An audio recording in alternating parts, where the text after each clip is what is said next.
Hello, everyone. We are going to get started. And it is my great pleasure to introduce Dr. Alvino Fantini. Alvino Fantini holds degrees in anthropology and applied linguistics and has worked in intercultural communication and language education for 45 years in the US and abroad in intensive and extensive programs in education and training, in field situations and academia, and with numerous languages and cultures. Professor Emeritus at SIT's Graduate Institute, he has conducted significant research, published widely, and is past president of CETAR International and recipient of its highest award. Alvino served as an advisory member of a panel that developed the National Foreign Language Standards for US education.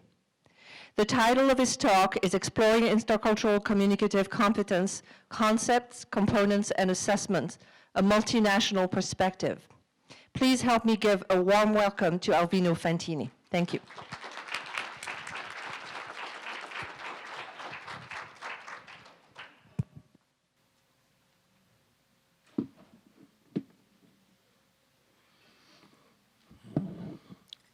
Boa tarde, bem-vindos a todos vocês. Eu fico muito contente de estar aqui hoje com vocês.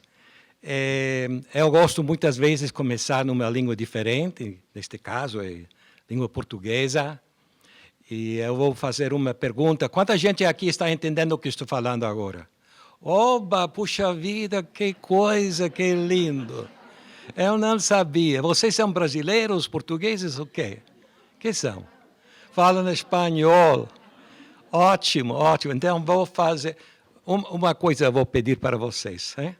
Vocês poderiam servir como intérpretes para os demais, porque eu vou declarar a língua portuguesa como língua oficial do Congresso. Tá bom? De acordo? Because I'm only kidding. But it feels good to me.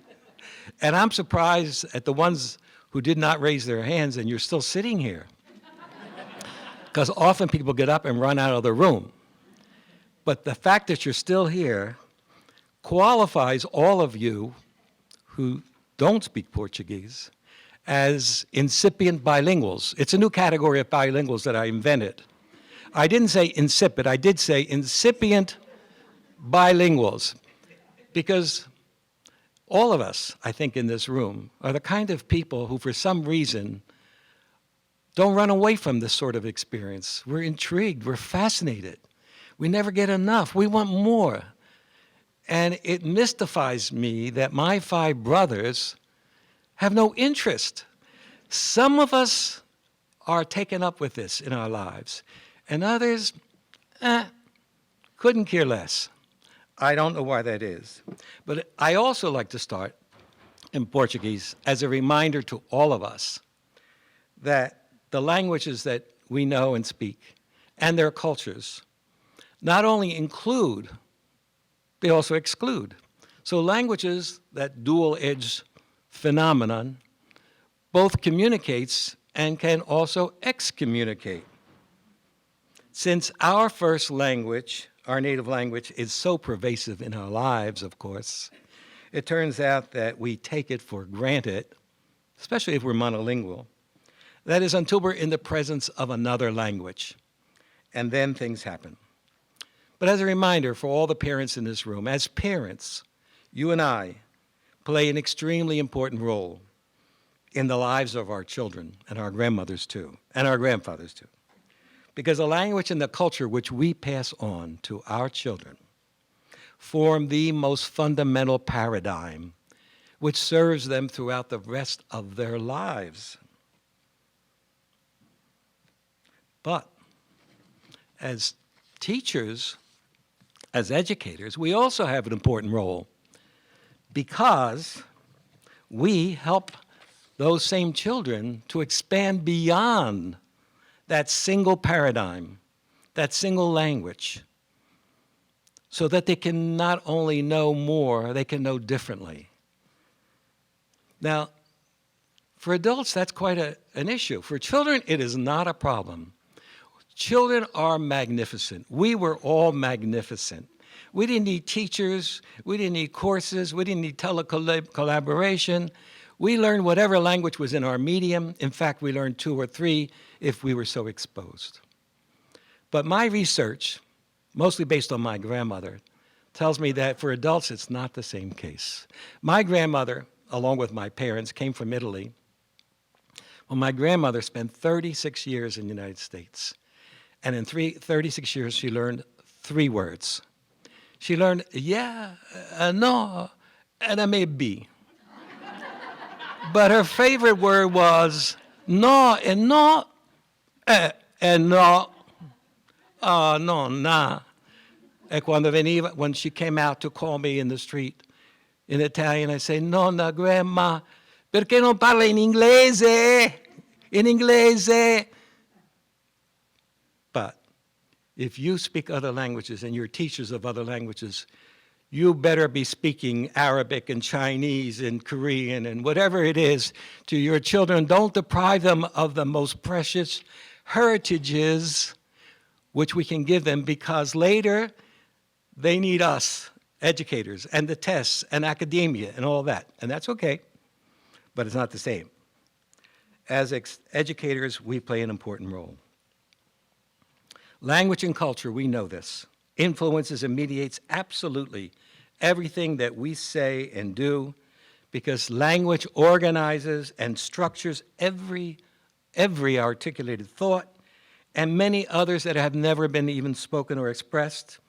And culture, of course, coordinates that with those of others. But of course, we don't normally focus on these things because our native language has been normal and natural every day of our lives since infancy. We can't recall a time when that was not so. So imagine now having access to 2 or more languages and cultures. Now that's easy for us in this room to do because we all have 2 or more languages and cultures, but I'm speaking to the people who are not in this room. For a monolingual person, it's really quite impossible to grasp. Maybe intellectually, but experientially, it is an impossibility to share our experience with a person who has never learned another language, experienced another culture. In mastering our native language and culture, our native and language culture masters us. And I have a note here to say, it says bis, to repeat that. In mastering our native language and culture, without realizing it, we are dominated, we are encased in our native language and culture. It masters us. We're caught within a system, in a particular way of seeing and knowing, conceptualizing, expressing and interacting, behaving. But if I should now slow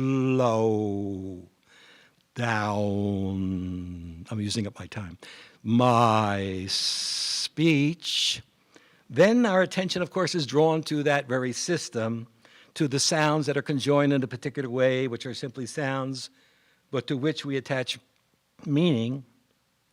But if monolingual, we know no alternative to that system. We use this system daily throughout our lives, give little thought to the process, and for all of these reasons, to understand people of other language and cultural backgrounds demands going beyond our normal, natural way of thinking, doing, expressing. It demands going beyond a single paradigm. It demands going beyond a singular view of the world. Indeed, to understand others across language and cultures requires nothing less than transcending that initial paradigm. We expect that of our students. We must expect it of ourselves, and that's okay for foreign language teachers. But there are many teachers of ESL whose native language is English who don't know another language. And I cannot imagine that, because if we are teaching our language to someone else and we have never gone through that process and experienced the challenges and the joys and the pleasures and the humility that comes with that, we are in a fairly arrogant position. Entering another language culture is a challenging experience, a humbling experience, a rewarding experience. And exposure to dual languages and dual cultures contributes enormously to human development, and something especially needed in our times to be an educated, well-developed global citizen. And although English is our greatest asset, because we English speakers go around the world and people are always accommodating to us, the question is it not also our greatest liability? Because we monolingual English speakers have not ever struggled on anyone else's terms. We are deprived of knowing that experience. So my question is, in today's world, is it enough to be monolingual, monocultural, and to know the world in only one way? Our experiences, intercultural, service, study abroad, are providing, Peace Corps, are providing people with the most powerful educational experience. So the question is, how can we transcend and transform worldview paradigm? This is the topic I wish to explore further with you this afternoon. There are three areas I wish to consider. The first is language culture as a mediator, which is actually, we've already begun that part of the discussion. But consider also how language culture shapes and influences our view of the world. We'll talk more about this in a moment. And the main focus of the session, which is the importance of developing not just language, but intercultural, communicative, I pause on that word. It's central and key. It's left out of most models. Competence. And we'll proceed by looking first at some concepts and components, then strategies for addressing it in the classroom, followed by ways of assessing. And what did I do? I did what I should not have done. I didn't realize what I was doing. Let me go back here. Back. Where am I? I'm going forward. Going back. Back. Okay, so here's the woman I wanted to introduce you to, but I know most of you know her. Along with Mona Lisa, she's probably the best known woman in the world. Surprisingly, because after all, she was drawn to be on the back of a tobacco can in the 1930s. Now, whether the artist knew what he was doing or not, I don't know, but how many of you have not seen this woman? Is there anybody in this room? Okay, so you got the idea. We see this woman, and we see this other woman, and of course now we see both women together. I use this kind of as a metaphor for worldview. Metaphor for worldview. Because there is more than one way of perceiving and conceptualizing. And this tobacco can lady is a kind of, gives it that idea. So let's look at worldview. It's a term we all know, we all use, and intercultural competence is about, communicative competence is about transcending worldview. Worldview, said in German, in Portuguese, visão do mundo, cosmovision, here in Swahili, which I will not attempt to pronounce, and the one up in French. Okay, so worldview, we all use that. What are the components of worldview? Okay, let's take a look at that. There are at least three components that seem to emerge. And the first is, it's a set of beliefs and values that each of us holds, common to our family, our culture, our group. It's a set of symbol systems. I use that word instead of language because I want to make sure that as language educators, we're not focusing only on the linguistic component, but all of those components of communication. And its meaning. And that is fascinating to get into semantics, rather difficult and intriguing, but fascinating. And of course, meaning is not in the symbols, but meaning is in our heads. And meaning reflects our beliefs and values, but we use the symbols to transmit that meaning to someone else. So those three components Here's in the blue worldview. And let's look at the black worldview. Take a look. Same three components: symbol systems, meaning, and belief value systems.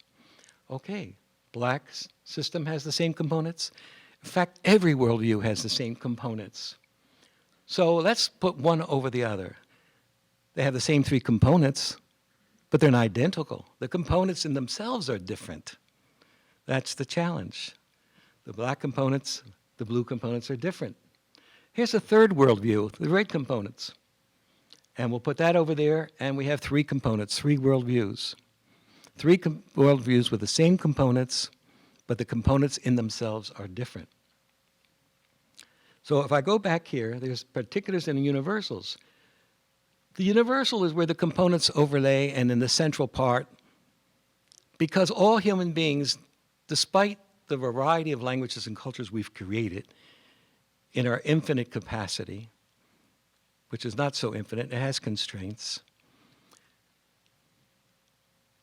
comes up with the same, with components that are similar, but we configure the components differently. So we have similar, we can transcend one or the other. There is something that, if we didn't have that overlay of the universal part, it would probably be impossible to go from one to the other. But it's possible if we figure out how the components differ. All right, so we're talking about the particulars and universals, and the universal is the central part. The particulars are how the configurations differ one from the other. So the big question is, can we and how do we transcend from that one worldview into the other? And there's the blue arrow, trying to move from one to the other. And the question is, how do we transcend? How can we develop a new way of seeing and understanding? Is it possible by remaining in the same language? And upon transcending, what happens to our original paradigm? Does it remain the same? I know you know the answers to all these questions.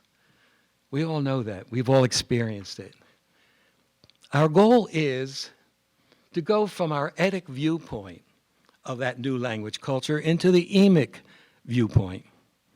And so here we are. I'm the outsider to Bolivia. I use Bolivia because my wife is Bolivian. 52 years later, she's still there. She's still Bolivian.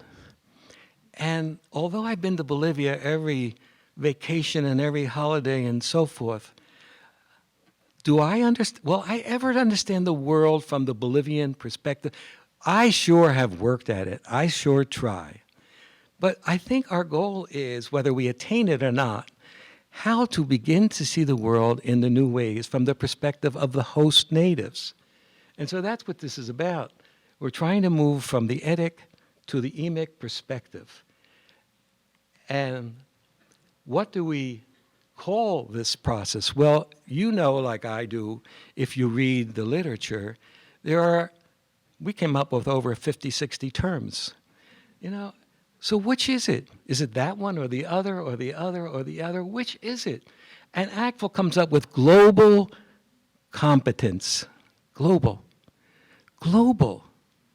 Now, I know several languages and lived in many places in the world, but when I went to Japan at age 70, a while back already, my daughter said, "Papi, ahora vas a aprender algo de lo que estás enseñando por tantos años." I digo, "What do you mean I'm going to learn?" I wasn't global. I didn't know. I wanted to be like those 5-year-old children in Japan. I looked at these little children and I said, "Oh, I love them. Why can't I?" I didn't know. Will I ever be global? Are we raising false expectations for our students and for ourselves by talking about global possibilities? Intercultural is wonderful. And that helps the next intercultural and the next, maybe 3, 4, 5. But global, I think we're setting up some false expectations. So in doing the research, which I'm not going to talk a lot about, I'm going to talk about how we got to the research, which was funded by Circle, thank you very, very much, and also by the CSD in St. Louis Center for Social Development. Before we even could start the research, what were we going to look at? What do we call it? What are its components? We spent as much time trying to figure out what was intercultural competence, intercultural communicative competence. And we go back to communicative competence. Back in the language education field of 40, 50 years ago, we talked about communicative competence, right? The ability to interact and behave appropriately, to communicate interculturally. So we have courses in intercultural communication, and this is intercultural, so why is it not intercultural communicative competence? I don't know. But before we settle on that term, we looked at all the models, and the models are helpful and wonderful, but we found them incomplete. And many of the models developed by my colleagues in the intercultural field, who happen to be monolingual interculturalists, which always bothered me for the last 50 years and still does. You know, we got to be grateful for things that are advanced. I'm more grateful now to the graduate students who are doing the kind of work you're doing now, because you're taking this next step. We can't be held back. All right, so what did we do with this grant? The first thing we had to do, since we were involved with 8 countries, we were looking at alumni who had been on study abroad programs, experiences in 8 countries. The countries were originally Great Britain, Switzerland, and Ecuador. And then we added on, with the help of Circle's funding, we added on Japan, Brazil, Germany, Ireland, and the US.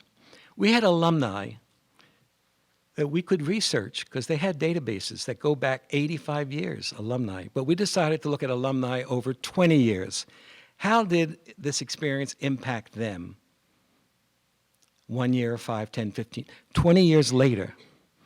And that's what the research was about. But before we started, we had our research assistants in each of these countries who did what I thought we needed to do, which was we weren't satisfied with the individual's concepts or models, even though Darla Deerdorf, who's a very good friend of mine, she wrote to a lot of doctoral researchers. Ours is based on a number of researchers, but still, we weren't satisfied because most of these models, if not all of them, excluded language. They didn't talk about language. I'm shocked. I once lose my speech. I don't lose my speech ever, but I'm shocked. How could you talk about intercultural competence and not think of language? How is that possible?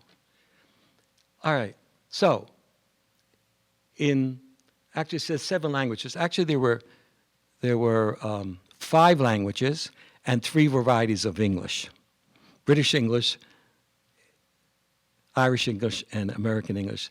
I say that because the questionnaires had to be written in the English of the people we were researching. So they each looked at the research of the past 50 years, the intercultural research of the past 50 years in each of these languages, in each of these countries.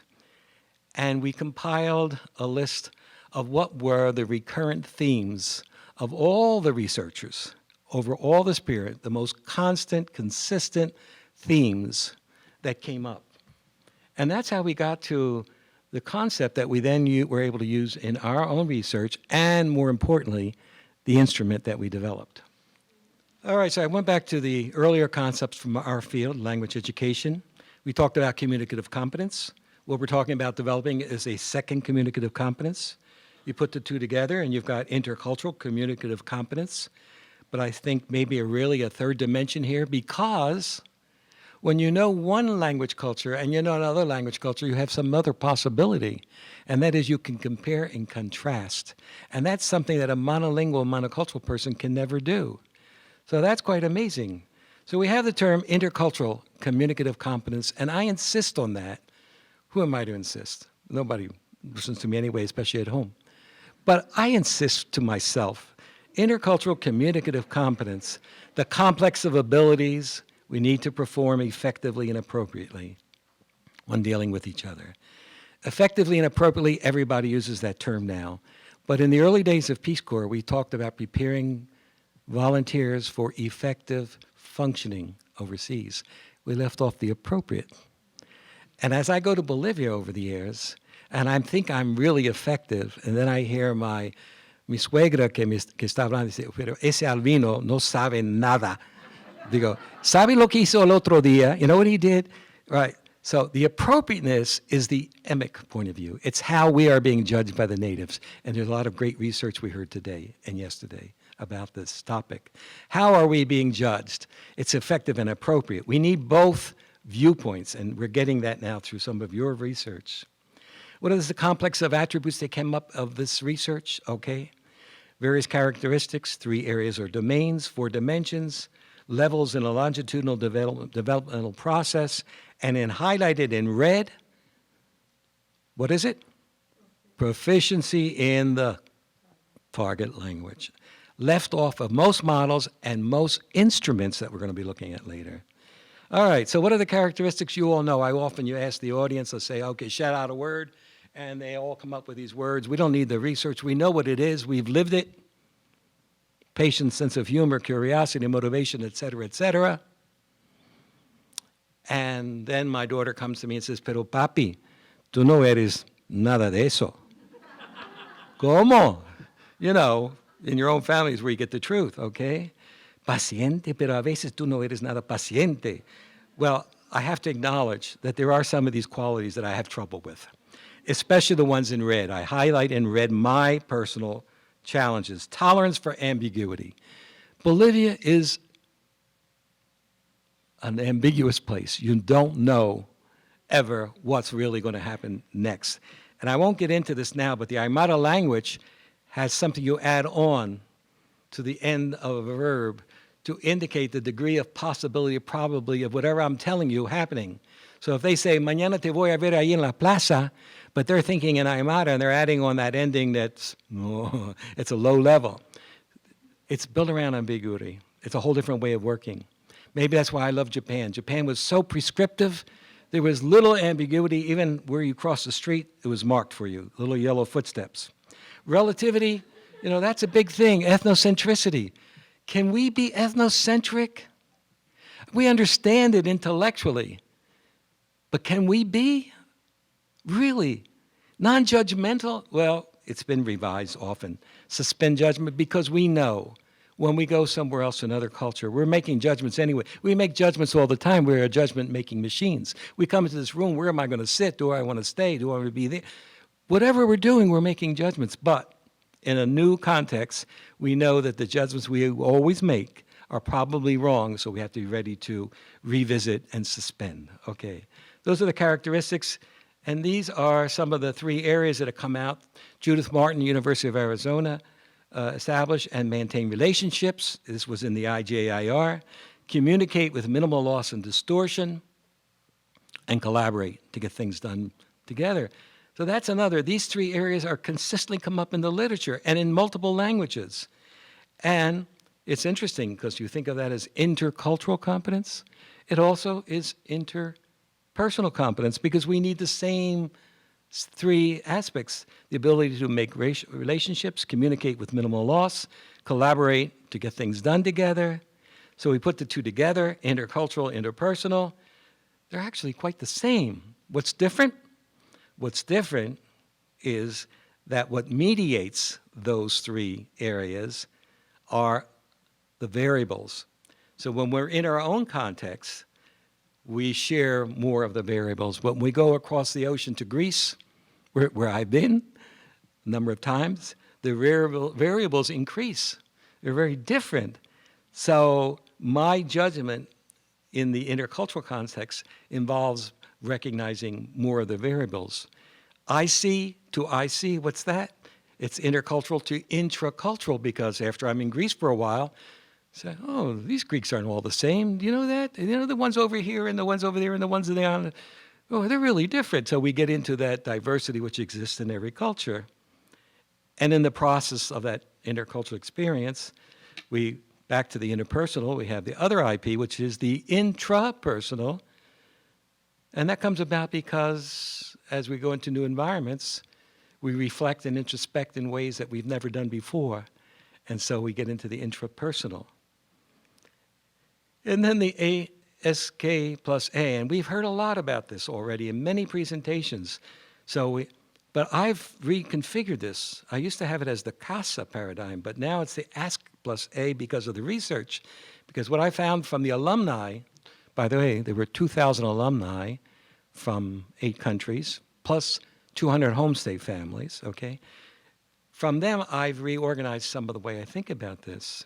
And so attitude, affect, becomes one of the initial components, because it's that attitude and affect that makes you even want this experience and to want to be in it and to be willing to do whatever comes next, in which case you then might develop the skills that you need, and in which case the knowledge comes along, and in which case, through reflection and introspection, you and I develop the self-awareness, which is the pinnacle of this experience. This awareness, what Paulo Freire called conscientização.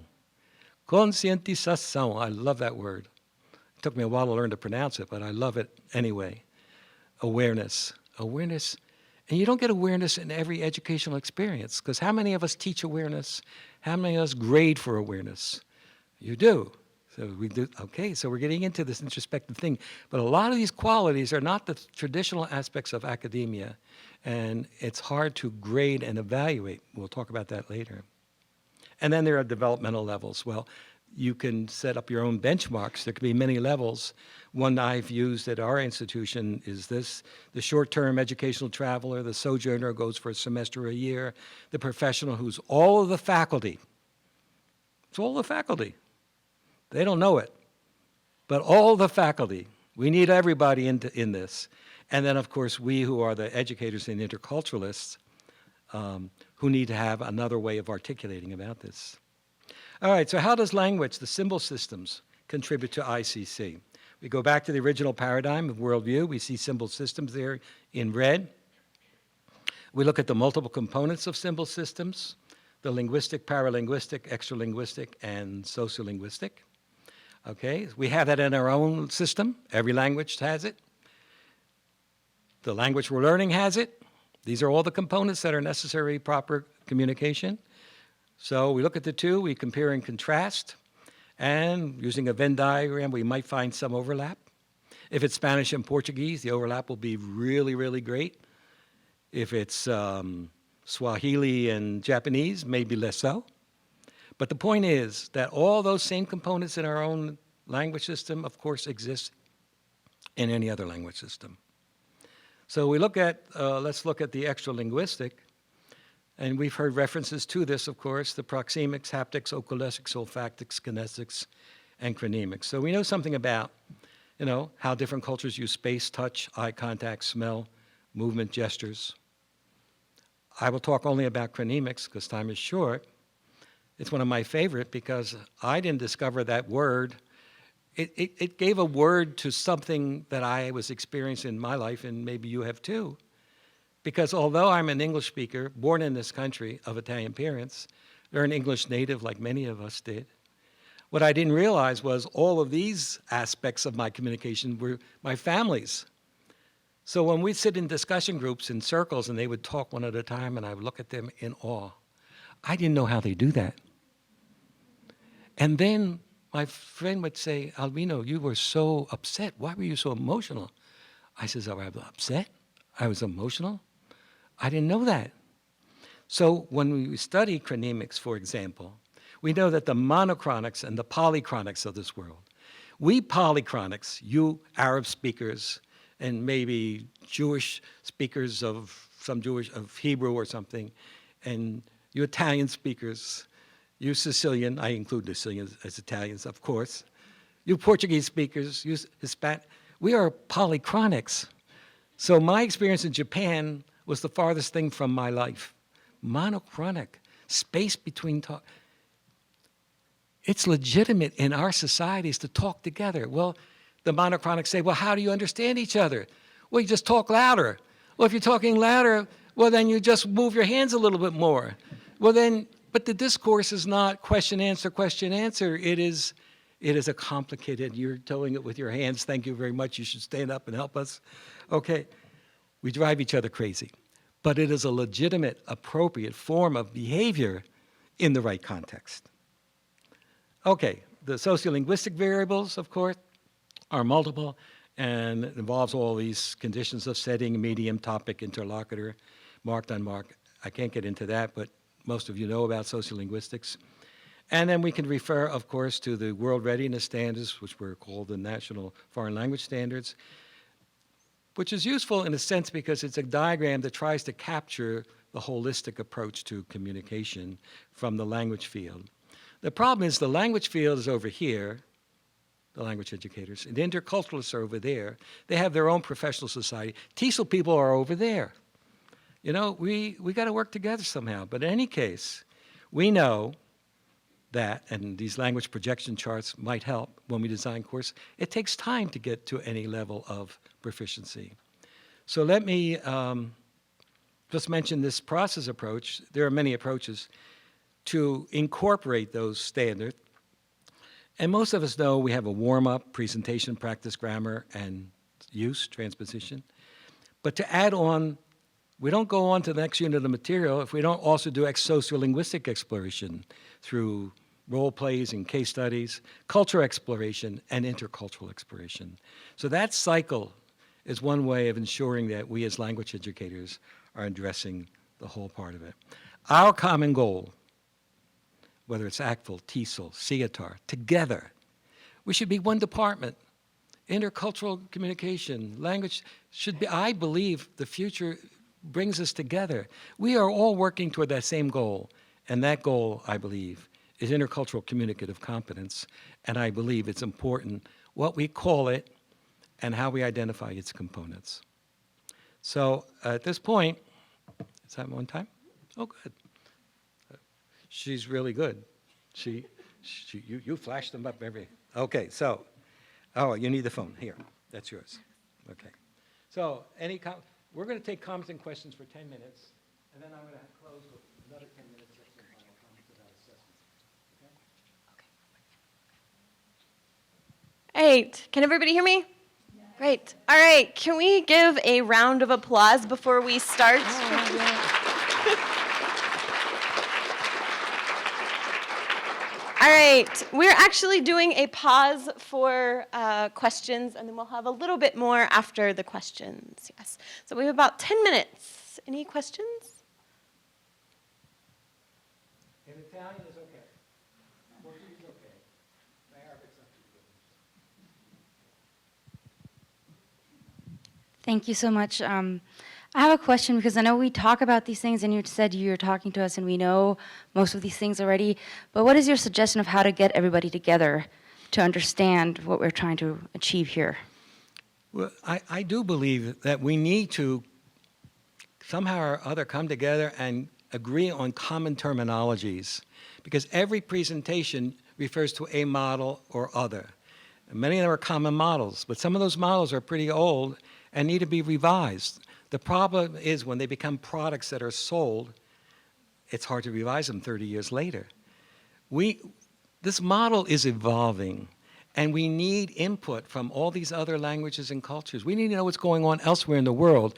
And you know, I'm fascinated because I get emails from around the world from doctoral candidate students who are doing research. I want to know in Malaysia what they're doing. They're developing models. So we need to agree. Is it global competence? Is that a good term?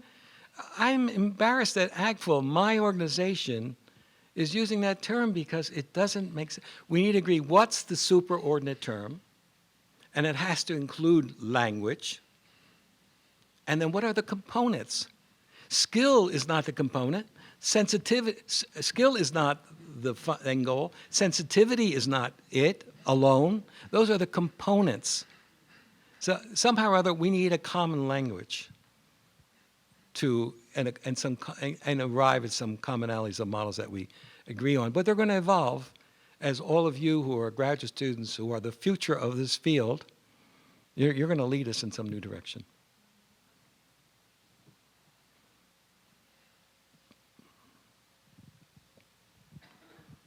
I wonder, you raised a really interesting point when you talked about the different qualities that appear to be necessary to have intercultural communicative competence, and used yourself as an example, saying you don't always embody those traits or qualities as successfully as you might like.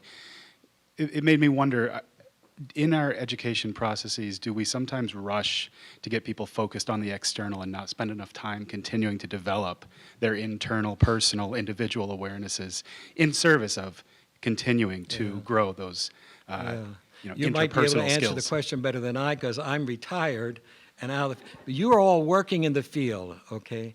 But yeah, we heard from you yesterday. I mean, how we interact, each one of us, with everybody else, that relationships that we're building, that interaction, you know, we can talk.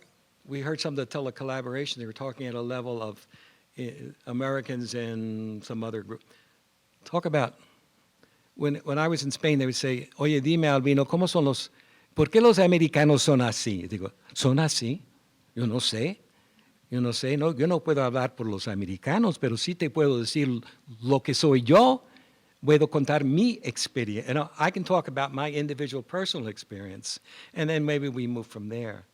I'm not sure that I'm answering your question at all, but it's it is the goal is this self-awareness of your in all of these areas, self-awareness through this introspection and reflection, and through all the techniques you're coming up with. Not a good answer, but keep at it, and let me know later.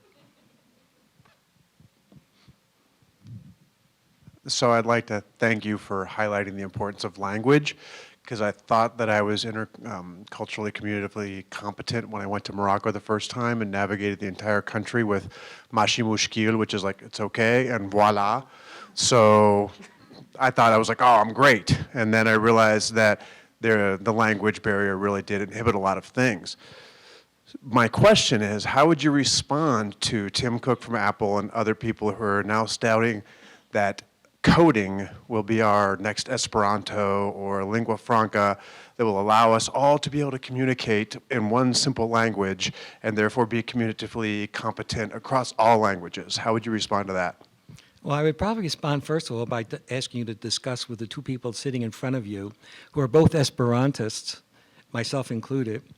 That's another topic. I would love to be able to talk about Esperanto, because Esperanto, my experience of the past 50 years, being part of that world, a parallel universe, they are really exceptional interculturalists. And they meet anybody anywhere in the world through a language that belongs to no specific person, and we're all struggling. So we're negotiating all the time. It's fascinating. I forgot your question, but I was able to talk about Esperanto. I don't know the answer to that, frankly. I will defer to the graduate students to find out. Yeah, I'm sorry.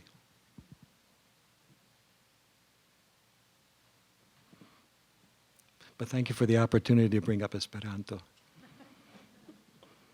There are directories in the world. Anywhere you go, you can find out who are the Esperantists. There are 10 million registered speakers logged in Rotterdam, Netherlands.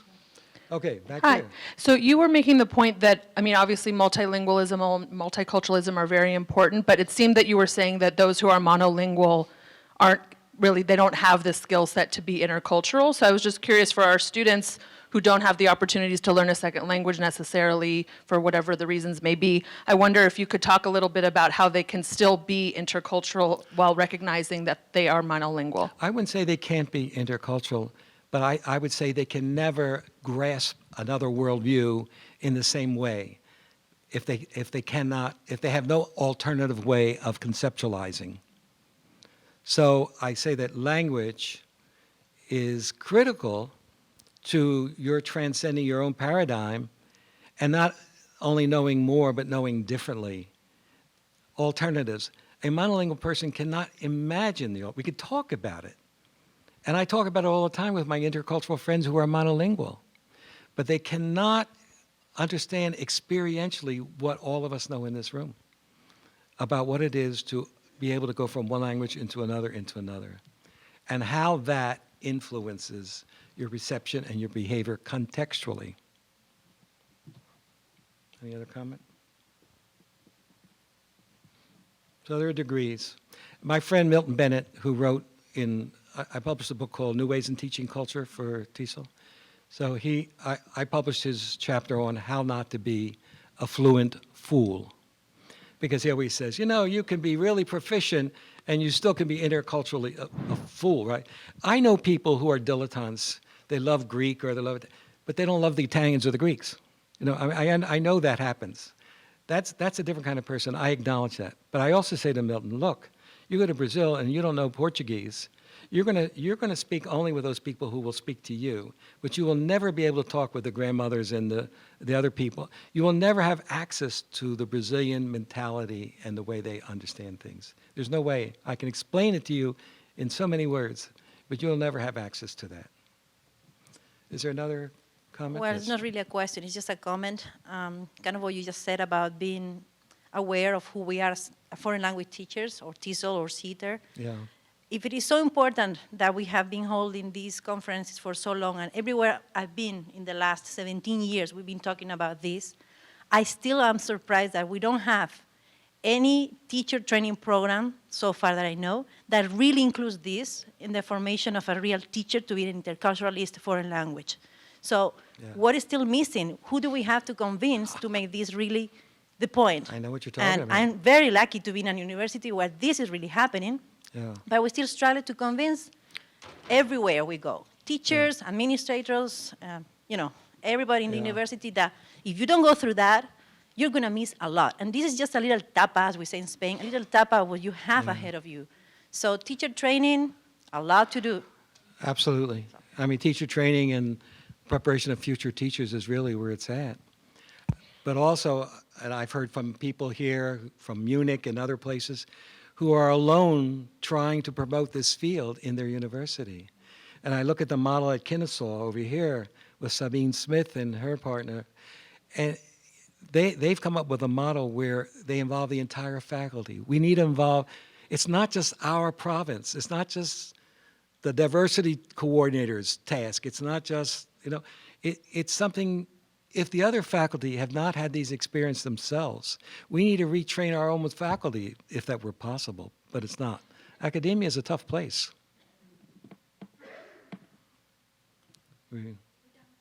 Okay, so, all right, comments and questions, thank you very much. Let me see if I can, okay. So you've heard this before. This I would have loved to have met this fellow, Chung Tzu, in the 4th century BC. I mean, you know, he was a clever guy, but he says what we're talking about. How can we talk of the sea to the frog? You know, if we've never left our own environment, if we've never experienced it. So I love that quote. And now we'll look at assessment in the last few moments, and that is, okay, so all these things are so, and we're going to develop a curriculum that includes all these things and work on them in various ways. How do we assess? Well, first of all, you're going to assess what you understand intercultural communicative competence to be and what are its components. They're going to be your objectives. That's what you're going to teach to, and that's what you're going to try to assess. But not all these areas are easy to assess in traditional academia. But we're talking about the characteristics, the dimension, the attainment, and the proficiency. So test in the traditional manner is not going to work. We need multiple indicators in an ongoing process. And that's why we talk about assessment rather than an evaluation, because assessment is something you measure and monitor through time. And then the important thing is you dialogue about it so that you can help your learners to strategize what has to happen next to move forward. So we look at global, discrete, direct, and indirect approaches to assessment. And those then involve a variety of strategies that many of us do use, not only a test and quiz, but simulations, role plays, going out to the communities, telecollaboration, observation tasks, portfolios. So our approach has expanded. There are, of course, external assessment instruments. Some of them are commercial. Some of them cost quite a lot of money. Some of them require training. But we collected, thank you for the funding, through that effort, we collected 140 instruments, 140, and we analyzed them. And I can't remember one that included language. And all these inconsistencies in the way intercultural competence is defined and what they identify as the components. There's a list in Deerdorf's Sage Handbook of Intercultural Competence of a lot of these that we collected. And this is one that we developed as a result of this project to use for our own research. And it's a self-assessment tool, it's self-report. There's triangulation because peers work together, teachers evaluate students, every host families evaluate sojourners, everybody's evaluating, but the assessment is really to identify what do we do now next to move on. So this is available online on the Circle app, and it's got multiple components which are listed here. You can access this later. We had the assessment of intercultural competence in the first research project.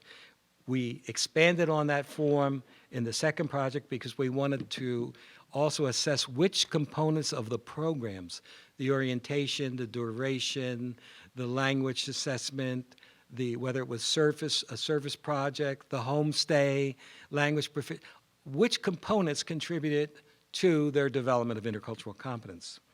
This went out on SurveyMonkey, 8 countries in each of their languages. We had 2,000 responses. In Ireland, we had 200 host families. And that report is in a Circle report. I saw it out on the table in the lobby. There's also an executive survey online that you can access. And there are a number of handouts related to what I've been talking about on this app when you have a chance. The question is, why do we do what we do? Well, I think it's important to address some of these. We are developing dual languages and cultures, which we all know is a transformative process, which affects and redirects perception, leads to new ways of conceptualizing, other ways of expressing, interacting, communicating, and knowing more and knowing differently. It leads to new insights, expanded worldviews. It enhances introspection about the self and changes perceptions of others. It permits participation in more groups, and it fosters development of intercultural communicative competence. Most of all, it's really learning about yourself and others. We go out into the world, we learn about the Greeks, and we come back and everybody says, you know what? I learned so much more about myself in ways that I would never have learned before. Meeting diverse people anywhere in the world. We don't have to always cross an ocean. Right around the block. Right around the block. Diversity is another field. We belong together. Diversity is not different from. We are all together in this, in developing relationships, and most of all, making friends that we would never have imagined was possible. I tell Rick Steves when I watch his show, I say, I love your show. I like the museums and I love the markets, and I said, but you don't do enough with people, building relationships, interacting. I saw once in Iran and in Palestine where he sat at a table. I said, we need more of that. I keep telling him. Circle research. Here's what, I haven't talked about the research per se, but here's some of the important things that we found out from the 2000. This is from those 2,000 alumni, not from me. We had 10 assertions. ICC indeed involves a complex of multiple abilities, and I think those are the ones. Foreign language proficiency enhances IC development. Intercultural experiences are life-altering. All parties in intercultural contact are affected. The 200 families in Ireland tell us that is so. They want that same experience for their children. Returnees lead 20 years later. They're telling us what kinds of jobs and careers and orientation and spouses. As a result of the experience, it leads towards specific life choices, life partners, values, and jobs. And returnees often engage in activities that further impact all others in positive ways. There's much more to this, but you know this. We know this intuitively. This research allowed us to substantiate this empirically in the voice of these 2,200 people in 8 countries. These resources that are listed here are online. I thank you very much for joining this session. I'm delighted to be in this room because we are all kindred spirits, and we have to go home and face the rest of the world and our brothers and sisters who don't understand what we're doing or why we are so intrigued about going here and there, building bridges, transforming lives. Come visit me in Vermont at some point, after mud season in March. Thank you.